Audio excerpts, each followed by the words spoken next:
Bismillahirrahmanirrahim. Alhamdulillah vassalatu vassalamu ala rasulillah amma ba'd. Assalomu alaykum va rahmatullohi ta'ala va barakatuh. Tazkiyatun nafs silsila darslaridan birodarlar, o'tgan darsimizda xulq haqida, xulq manzilat haqida dars boshlagan edik, davom etkazamiz. Kechagi darsimizning xulosasi, agar biz shioriy ibodatlarni zo'r qilsak-ku, ammo taomuliy ibodatlarga beparvo bo'ladigan bo'lsak, shioriy amallarimiz bizga foyda qilmay qolishi mumkin. Shioriy ibodatlar bu namoz, roza, haj, umra shiorlari, islom shiorlari. Agar bularni zo'r qilsak-ku, ammo muomala odoblariga, muomala ibodatiga, taomuliy ibodatlarga beparvo bo'ladigan bo'lsak, qilayotgan ibodatlarimizning foydasi bo'lmay qolishi mumkin. Dinni mevalaridan to'liq foydalanishimiz uchun, dinning bizga beradigan samaralarni hammasini totib ko'rishligimiz uchun bizda shioriy ibodat ham bo'lish kerak, taomuliy ibodatlar ham. Axloqimiz go'zal bo'lmasa, qilayotgan ibodatlarimizning foydasi bo'lmay qolishi mumkin. Kechagi darsimizning xulosasi shu edi, davom etkazamiz. Ali roziyallohu anhu aytadi, dinning ustuni 4 ta. Ilmiga amal qilayotgan olim, ilm o'rganishdan uyalmagan johil, molida baxillik qilmagan boy, dunyosini deb oxiratini sotmagan faqir. Agar olim o'zini ilmini zoya qilsa, johil ilm olishdan uyalsa, bu yaxshilik emas. Biz birodarlar musulmon sifatida oilamiz oldida javobgar bo'lamiz. Ota-ona bilan qilgan muomaladan qiyomatda hisobga tutilamiz. Umuman odamlar bilan qilayotgan muomalalarimizda qiyomatda hisob beramiz. Odamlar bizni namoz, ro'zamizga qaramaydi birodarlar. Bizni axloqimizga, muomalamizga qaraydi. Rostgo'yligimiz, kamtarligimiz, iffatimizga.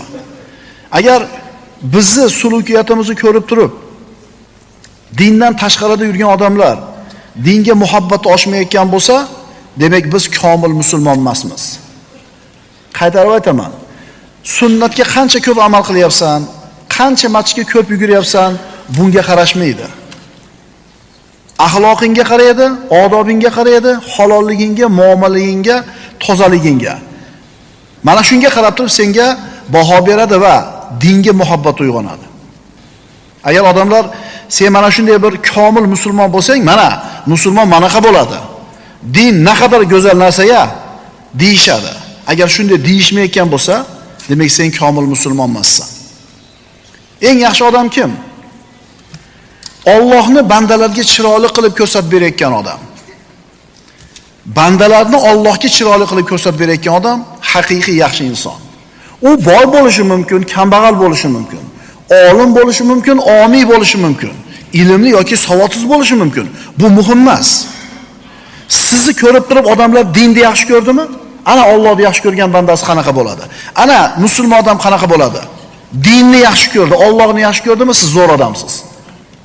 Endi buni o'rniga sizni ko'rib turib, ana musulmonlarning ahvoli ko'rdingmi? O'zi masjiddan hozir keldi, yolg'on gapiryapti. Ana soqolni qo'yib olgan. Bu axloqini qara. Deb turib, dinni siz tufayli yomon ko'ryaptimi? Demak, eng yomon odam siz bo'lasiz. Birodarlar, biz axloqimiz bilan da'vat qilishimiz kerak. Gapirmasak ham zo'r da'vatchi bo'lishimiz mumkin. Nimamiz bilan? Axloqimiz bilan.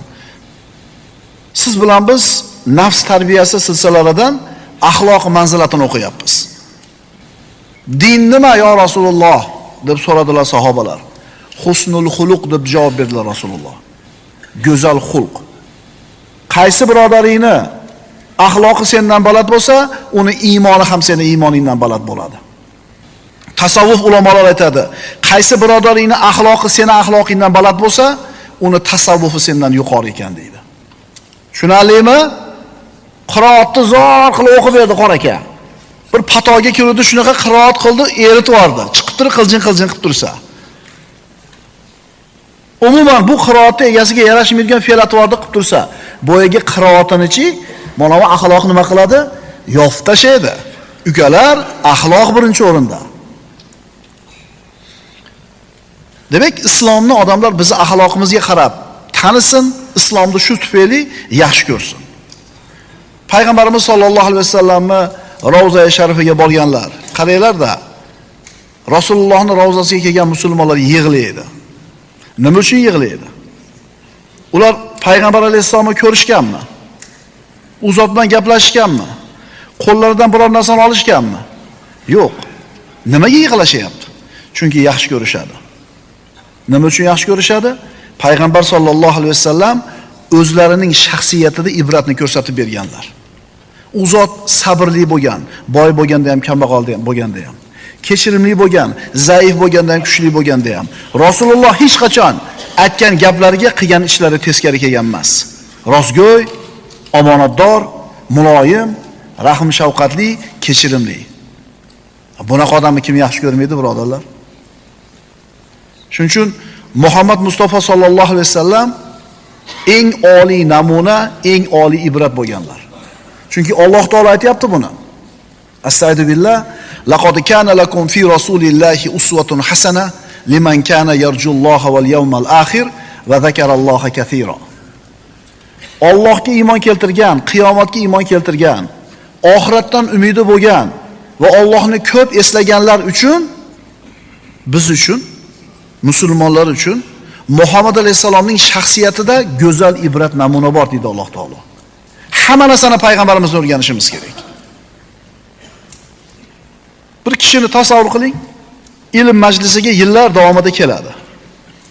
Doim masjidda namoz o'qiydi. Ma'ruzalar eshitadi, ta'sirlanadi.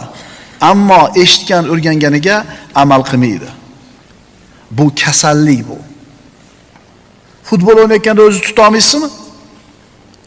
Baqir-chaqir, jirillash, g'azablanish, oyog'iga tepish, mashina minayotganingizda odamlarni haq-huquqlariga qaramasdan ustiga yurasizmi? To'g'atmaysizmi?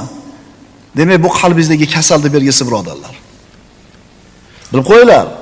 Biz eshitayotgan ma'ruzalarimiz, eshitayotgan nasihatlarimiz, o'qiyotgan kitoblarimizdan ta'sirlanib, hayotga buni tatbiq qilmayotgan bo'lsak, bu ma'lumotlar bizni zeriktirib qo'yadi. Qaytarib aytaman, eshitayotgan ma'ruzalarimizga amal qilmasak, hayotimizni o'zgartirmasa, bu ma'ruzalar bizni zeriktirib qo'yadi. Faraz qiling, dadangiz mashina olib berdi. Bo'ydoq yigit. Xursandsiz. Pravez yo'q. Meni olmaysiz. Olib kelib olib uyda yuvasiz bir kuni. Kechgacha yuvasiz. Hamma yo'g'ini yuvasiz. Chiroyli qilib qo'ydingiz. Tomosha qilib kirib ketdingiz. Xursandsiz. Ertasi kuni chiqdingiz, pravez yo'q, meni olmaysiz.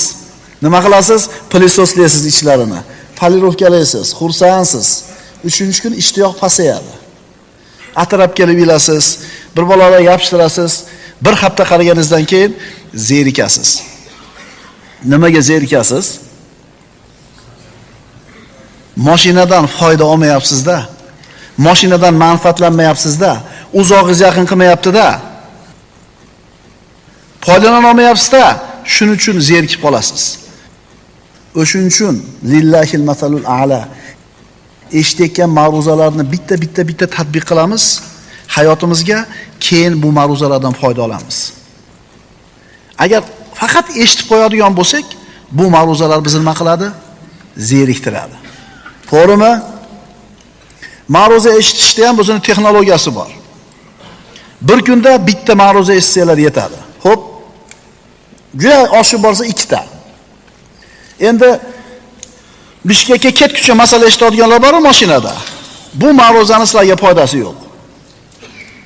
Nimaga demisizmi? U fon bo'lib qoldi-da u. Siz bitta mavzuda eshiting, 20 minutlik o'chiring. O'shani hazm qilib keting. Yoningizdagi sheriklar bilan bahs qilib keting, savol-javob qilib keting. Keyin qoladi kallangizda. Yo'q, kelguncha 8 soat masalani eshitib keladi. Biz nimani xohlayapmiz, birodarlar? Biz Allohga yaqin bo'lishlikni ta'mini totib ko'rmoqchimiz. Allohga bo'lgan muhabbatni ta'mini totib ko'rmoqchimiz.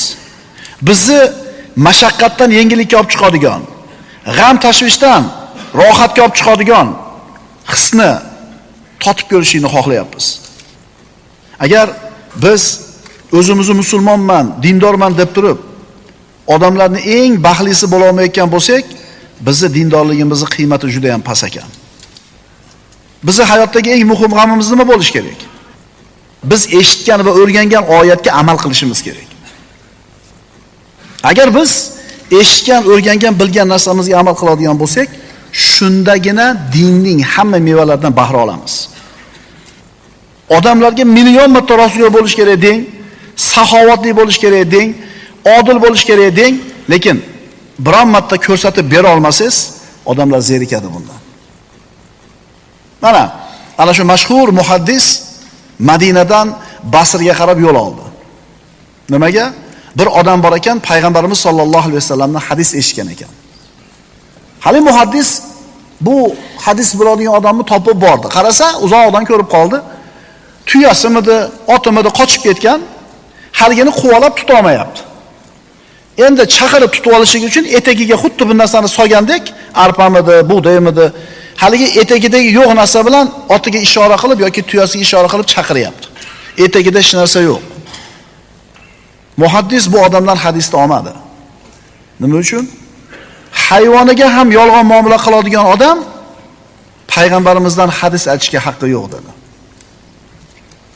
Shuning uchun birodarlar, biz eshitgan bilganimizga amal qilmagunimizcha dinni hamma samarasidan foydalana olmaymiz. Masjidlar odamlar bilan to'la, ma'ruzalar keragidan ziyoda, ammo shunaqa bo'lsa ham musulmonlarning orasida, shu masala eshitgan musulmonlar orasida savdosida yolg'on bor, va'dasini bajarmaslik bor, ahdida turishlik yo'q, demak amal yo'q. Mana endi axloqqa tegishli bo'lgan Qur'oni Karimda oyatlarni o'qiymiz. Qur'oni Karimdagi oyatlar odob axloqqa tegishli. Birinchi oyat. A'udhu billahi minash shaytonir rojim va innaka ala xuluqin azim. Albatta siz ey Muhammad alayhisalom buyuk xulq ustidadirsiz.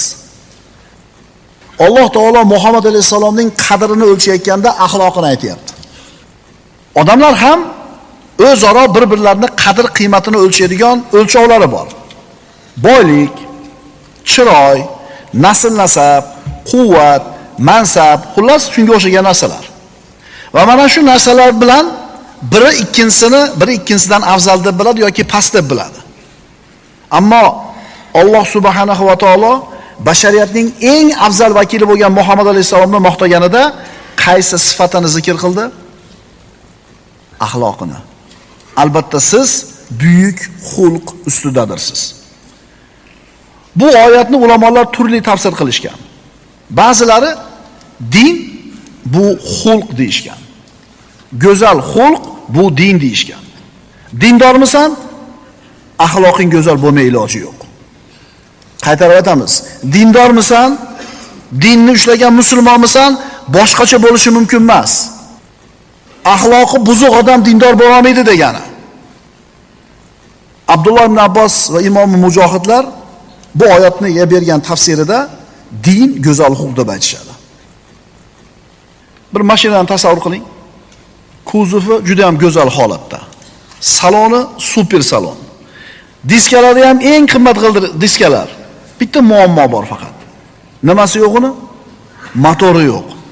Demak, mashina yo'q-da. Agar bizni axloqimizni o'xshatish kerak bo'lsa, shu mashinani motoriga o'xshaydi. Motori yo'q mashina emasmi? Axloqi yo'q musulmon komil musulmon emas. Axloqni mana kechagi darsimizda o'qidik. Ja'far ibn Abi Talib din nima deganda aqidani gapirib turib, orqasidan darrov axloqni gapirdi. Aqidaga ko'p e'tibor beryapmiz, xulqqa e'tibor bermayapmiz. Vaholanki ibodatingiz ham, aqidangiz ham axloqingiz bo'lmasa qiyomatda foyda qilmay qolishi mumkin ekan. Aytdik ham buni kechagi darsimizda. Yoki eng oxirgi rusumdagi takarni stanok. Mana buncha funksiyani bajara oladi. Bir soatda mana buncha bir detalni ishlab chiqara oladi. Lekin sveti yo'q. Demak, stanok yo'q. Axloqingiz yo'qmi? Demak, dindorligingiz ham nuqsonli sizni. Xulosa, agar biz axloqni, go'zal axloqni bir chekkaga surib qo'yadigan bo'lsak, bunaqa go'zal xulqqa beparvo bo'ladigan bo'lsak, nafsimizni poklashlikka loqatlik bilan qaraydigan bo'lsak, qalbni musafolik bilan ishimiz bo'lmasa, dinni katta qismini tark qilib qo'ygan bo'lamiz. O'shuning uchun namozda ko'zimizga yosh kelmaydi bizni, birodarlar. O'shuning uchun namozda zerikib ketamiz. O'shuning uchun qiroat cho'zilib ketganga o'xshaydi. Usmon ibn Affonni gapi bor. Agar qalblarimiz deydi, bu xalifa-i Roshid, Zinnurayn. Agar qalblarimiz musaffo, pok bo'lganida Robbimizning kalomini eshitdan malollanmas edi deydi. Mana shablon, mana o'lchov, mana andoza. Agar qalblarimiz sof bo'lganida, qalblarimiz musaffo bo'lganida Qur'on tinglab zerikmagan, charchamagan, malollanmagan bo'lardi deyapti. Ikkinchi oyat. Astagfirullah. Idfa billati hiya ahsan. Siz har qanday yomonligini eng go'zal so'zlar bilan daf qiling. Astagfirullah. Va la tastavil hasanatu va las sayyi'a. Idfa billati hiya ahsan fa idhal ladhi baynaka va baynahu adawatun ka'annahu waliyyun hamim. Alloh taolo Fussilat surasida aytayapti. Yaxshilik bilan yomonlik barobar bo'lmas. Siz har qanday yomonlikni eng go'zal so'zlar bilan daf qiling. Shunda banogoh siz bilan o'rtalaringizda adovat bo'lgan kimsa qaynoq, sodiq do'st kabi bo'lib qolur. Sizga yomon gapirgan, yomon muomala qilganga chiroyli muomalangizni qilavering, Alloh uni do'st qilib qo'yishini aytayapti. Formula ekanda bu. O'rtani isloh qilmoqchimisiz? Kibringizni sindirasiz. Alloh uchun boribdi, assalomu alaykum birodar deysiz.